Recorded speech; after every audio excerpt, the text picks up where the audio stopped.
Hello friends, welcome again to Dhan Mantra channel. दोस्तों, आज की टैगलाइन कहती है yes bank the D day is here.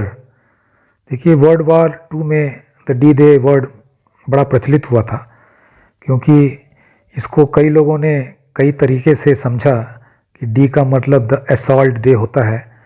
लेकिन अगर आप समरी में द डी डे का मतलब समझिए तो एक पोइटिक वे में लोगों ने इसे बताया कि D day stands for the decision day. So दोस्तों, कल यस बैंक का रिज़ल्ट आने वाला है। राणा कपूर साहब के समय तो रिज़ल्ट मेरे को अच्छी तरह याद है, दिन में करीब 1:30 या 2 बजे के बीच में ही आता था, और आधे घंटे बाद राणा कपूर साहब टीवी पे भी आ जाते थे रिज़ल्ट की एनालिसिस करने। लेकिन जहाँ तक मुझे याद है, पिछले क्वार्टर का जो रिज़ल्ट था यस बैंक का, वो आफ्टर मार्केट आवर्स था। तो लेट्स सी, मुझे तो लगता है कि मार्केट आवर्स के बाद ही आ जाएगा। सो दोस्तों, अभी एडवांस में सभी लोगों को बहुत बहुत शुभकामनाएं कि रिज़ल्ट अच्छा है। We are all keeping our finger crossed. और इसको देख के तो मुझे वो गाना याद आ रहा है, जिसका मुझे था इंतज़ार, वो घड़ी आ गई आ गई। सो दोस्तों, बहुत ही क्रूशल रिज़ल्ट होगा और यस बैंक के शेयर के प्राइस के लिए एक पेस सेटर का काम करेगा। लेकिन जैसा मैंने पिछले वीडियो में बताया था, जो Q3 का रिज़ल्ट आएगा, that will be the trend setter for Yes Bank share. So दोस्तों, ये रिज़ल्ट जो है, अगर आप बाकी बैंकों से तुलना करेंगे तो ठीक ठाक ही होना चाहिए। वैसे तो जो प्राइस की मूवमेंट दिख रही है, उससे तो ये लग रहा है कि रिज़ल्ट जो है एक एवरेज रिज़ल्ट होगा। देखिए दोस्तों, जो होलसेल बैंकिंग के क्षेत्र में यस बैंक ने जो अपने लोन देने की प्रक्रिया है वो बड़ी कम की है। आपको सभी पता होगा, इन्होंने रिटेल में ज़्यादा हाथ डाला है। तो मुझे लगता है इस क्वार्टर में थोड़ी सी जो है टॉप लाइन में इनको डिक्लाइन दिखेगा। लेकिन अगर जो इन्वेस्टेबल फंड्स बैंक के पास होता है और उसको आप बहुत ज़्यादा लोन देने में अगर इस्तेमाल नहीं करते हैं, क्योंकि कहीं ना कहीं डेलिबरेटली इन्होंने कारपोरेट लेंडिंग कम करी है और होलसेल भी, तो अदर इनकम बढ़ेगी जो रिफ्लेक्ट होती है इनकी ट्रेजरी इनकम में। लास्ट टाइम भी ये बढ़ी थी।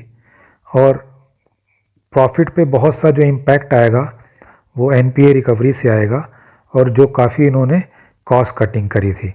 आपने देखा होगा कि कुछ डिविज़न्स इन्होंने बंद किए थे, तो वो उन सभी चीज़ों का इम्पैक्ट जो है बॉटम लाइन पे आया होगा। तो लेट्स वेट, इतना दिन हमने वेट किया है, तो let's wait for one more day. दोस्तों, कुछ खबरें थी यस बैंक में, कुछ दुखद खबरें भी थी। देखिए, कॉक्स एंड किंग का केस चल रहा था। आप देखिए इंडियन सिस्टम कैसा ऑपरेट करता है। देखिए, एनफोर्समेंट डायरेक्टरेट की इंक्वायरी चली थी कॉक्स एंड किंग में, और आपको तो पता ही होगा कि यस बैंक ने कॉक्स एंड किंग को विलफुल डिफ़ॉल्टर घोषित किया है। और एक कॉक्स एंड किंग के एक एम्प्लॉय थे जो मैनेजर फाइनेंस थे, वो अप्रूवर बन रहे थे और सरकारी गवाह बनने वाले थे। लेकिन आपने ये खबर पता नहीं सुनी होगी, नहीं सुनी होगी, कि उनको वो लापता थे और 3 दिन पहले बॉम्बे में रेलवे लाइन पर उनकी जो है बॉडी मिली। सो दोस्तों, आप देखो कि कितने बड़े घोटाले पुराने मैनेजमेंट ने यस बैंक में किए हैं। दोस्तों, आज मैं एक रिपोर्ट पढ़ रहा था कि जो यस बैंक ने HDIL और DHFL को लोन दिए थे, तो वो लोन जब NPA बनने वाले होते थे, खासकर HDIL के, तो एक ऐसी कंपनी को लोन दिए जाते थे जिसमें HDIL का जॉइंट वेंचर होता था, और वो कंपनी को जब नया लोन दिया जाता था तो वो कंपनी वो पैसा HDIL को देती थी, और HDIL वो पैसा जो है यस बैंक को पे करता था। और इस प्रकार यस बैंक जो RBI हो या जो भी इन्वेस्टर्स हो, उनको दिए दिखाने की कोशिश करता था कि देखो हमारे NPA लेवल जो है कंट्रोल में है। देखिए, एक बहुत बड़ा घोटाला हुआ था चीज़ें, और चूँकि राणा कपूर के समय चीज़ें आती नहीं थी, तो इन जनरल पब्लिक जो इन्वेस्टर होती थी वो हमेशा अंधेरे में रहती थी, और इसी अंधेरे के चक्कर में बड़े बड़े लोग आज काफ़ी ऊंचे लेवल पे फंसे हुए हैं। तो मैं तो भारत सरकार से यही आग्रह करूंगा कि इस प्रकार के लोग हैं उन्हें किसी भी प्रकार से छोड़ा जाना नहीं चाहिए और जितनी भी उनकी प्रॉपर्टी हैं वो सब बेच के यस बैंक के खाते में जमा कर देना चाहिए। दोस्तों, जी ग्रुप के जो प्रमोटर हैं उनका मैं एक लेख पढ़ रहा था जिसमें उन्होंने ये आश्वासन दिया है कि जो भी पैसा यस बैंक को जी ग्रुप से लेना है वो सभी सिक्योर्ड है। देखिए, आश्वासन तो बड़े दिनों से आ रहा है लेकिन पैसे अभी आए नहीं हैं। अभी तो आपने पिछले वीडियो में देखा ही था कि उनकी एक प्रॉपर्टी को है जो नीलाम किया जा रहा है। सो दोस्तों, पहले मीडिया चैनल जो होते थे बड़े अगेंस्ट में होते थे, अभी तो वो भी सिंपैथी में यस बैंक के फेवर में ही बोलने लगे हैं। मैंने जी बिजनेस पे देखा और रिकमेंडेशन करते हुए पिछले हफ्ते, इनफैक्ट कल यस बैंक का शेयर परफॉर्मेंस भी अच्छा दिया था, 13 रुपये के ऊपर चला गया था। लेकिन जब अचानक बाज़ार गिरा था तो ये गिर गया, उसके बाद ये उठ के फिर दोबारा नहीं खड़ा हुआ और आज की चाल भी थोड़ी डिस्करेजिंग थी।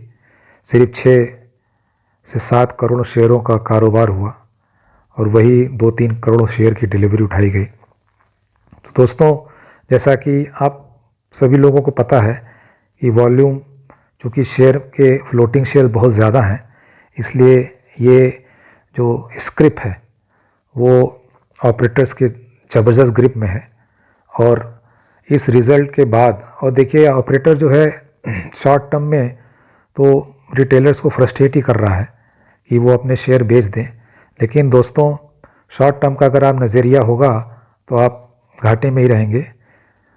मैंने सारे वीडियो में यही बोला है कि आप जो है इस शेयर को एक लॉन्ग टर्म नज़रिए से रखें, अगले क्वार्टर के रिज़ल्ट का इंतज़ार करें। And I am very much sure कि even if you treat this share as penny share, it will give you a bagger return. तो दोस्तों, मेरी बहुत बहुत शुभकामनाएं आपको कल के रिज़ल्ट के लिए। मैं इस वीडियो को ज़्यादा लंबा नहीं करूँगा। सारे शेयर होल्डर से यही निवेदन करूँगा कि have a long term look. All the best. Thank you. जय हिंद।